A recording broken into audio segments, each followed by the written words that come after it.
할렐루야, 오늘도 진리의 말씀과 그리스도의 사랑으로 충만해지시길 축복합니다. 여호수아 8장 1절부터 9절까지의 본문으로 하나님의 말씀을 전하겠습니다. 2절만 읽겠습니다. 너는 여리고와 그 왕에게 행한 것 같이 아이와 그 왕에게 행하되 오직 거기서 탈취할 물건과 가축은 스스로 가지라. 너는 아이성 뒤에 복병을 둘지니라 하시니. 아멘. 오늘 본문은 아이성 전투 전략 수립의 과정입니다. 한 절씩 살펴보겠습니다. 1절 동행입니다. 작은 일 정도는 내가 할 수 있지 않을까? 라고 생각한다면 오산입니다. 사소한 일이라도 하나님의 컨펌을 받으려는 자세가 신앙인에게 필요합니다. 이렇게 생각하면 이해하기 쉽습니다. 사랑하는 사람과는 아주 사소한 순간도 함께하고 싶은 법입니다. 조금이라도 떨어지기 싫어서 모든 일을 함께 한다면 얼마나 좋을까요? 하나님과의 동행, 쉬지 말고 기도하기, 사소한 일도 하나님과 상의하기는 이러한 맥락인 것입니다. 내가 가장 사랑하는 하나님, 나를 가장 사랑하시는 하나님과 모든 일을 함께 하신다면 우리 안에 놀라운 지혜가 생겨날 것입니다. 그리고 함께함 자체로 기쁨도 우리 안에 가득 찰 것입니다. 2절, 차이입니다.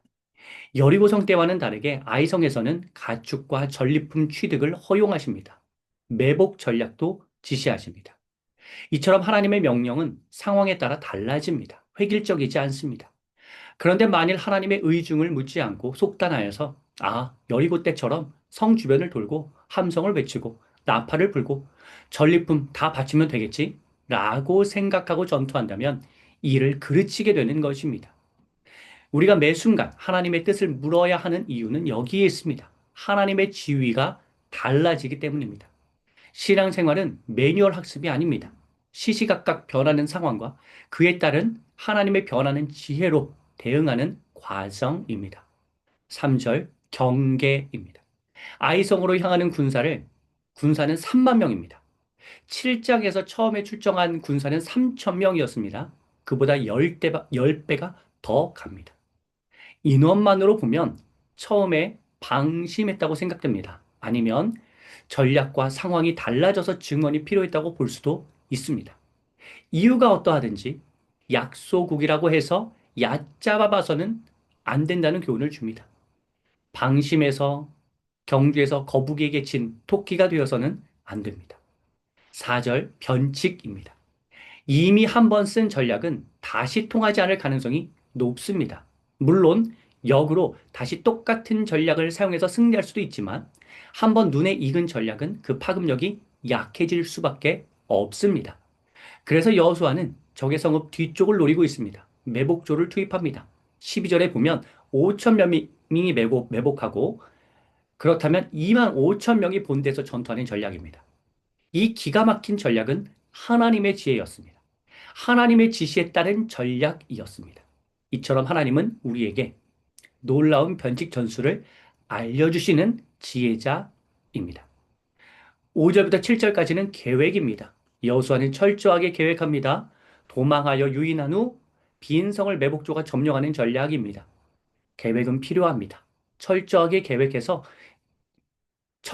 계획해도 빈틈이 발생합니다. 그러니 더 잘 계획해야 합니다.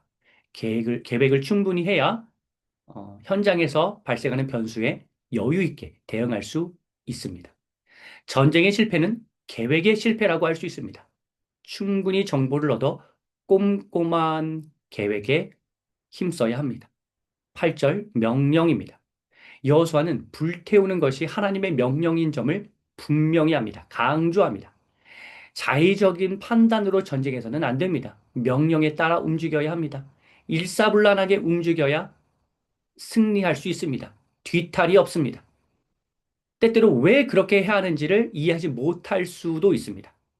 8절에도 보면 왜 불태워야 하는지에 대한 설명은 없습니다. 그것이 하나님의 명령이라고만 말합니다. 물론 충분한 설명이 필요할 때도 있고 그렇게 해주실 때도 있지만 이유를 묻지 않고 명령에 순종해야 할 때도 있습니다. 내가 다 납득하지 못하더라도 일단 믿음으로 순종해야 할 일도 할 때도 있다는 사실을 기억하십시오. 9절 참여입니다. 여호수아가 백성들과 함께 잤다는 점은 이 전쟁의 상황에 여호수아가 단순히 저 멀리 떨어져 지시하고 관찰하는 리더가 아니라 함께 동고동락하는 지휘관이었다는 점을 보여줍니다. 리더가 우리와 함께하고 있다는 마음이 들 때 팔로워들의 사기가 진작되고 리더를 따르고 싶은 마음이 생기는 법입니다.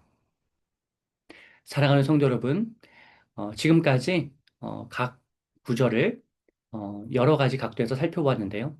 하나님과 동행하면서 계획을 수립하여 각자 치르는 전쟁에서 승리하시길 주님의 이름으로 축복합니다.